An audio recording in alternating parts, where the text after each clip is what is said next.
সমাজে এখনো এক শ্রেণীর মানুষ আছে, দেখবি কুটু কথা শুনতে পারে না, কিন্তু তারা কুটু কাজ করে না। এখন এই দুনিয়াতে বসবাস করতে হলে আমরা দেখলাম আপনি সততা বজায় রাখলে হবে না। সমাজ যেভাবে চলে উল্টা পুল্টা, সমাজের দায়িত্ববান লোক যেভাবে উল্টা পুল্টা চলেন, আপনারাও দেখবেন ওইভাবে চললে সব ঠিক হয়ে যাবে। কারণ সমাজ আপনার লেবাস, এটা হুনাইবে একরকম, করবো আরেক রকম।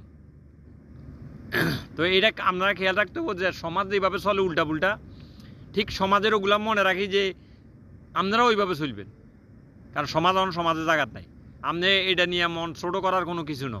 কারণ আপনি কুটু কথা শুনছেন, আপনার নামে মিথ্যা একটা বদনাম করবো, আপনার নামে মিথ্যা একটা কথা বলবো, আপনি এটা শুনি আপনার মন খারাপ লাগবো, এটা করার কোনো চিন্তা। সমাজ এখন খারাপে চলে, সমাজের কোনো নীতি চিন্তা ঠিক নেই, সমাজ উলট পালট হয়ে গেছে, সমাজের জায়গায় সমাজ নাই। এখন সমাজ বইয়ের খাতার মধ্যে যেই নাম ওই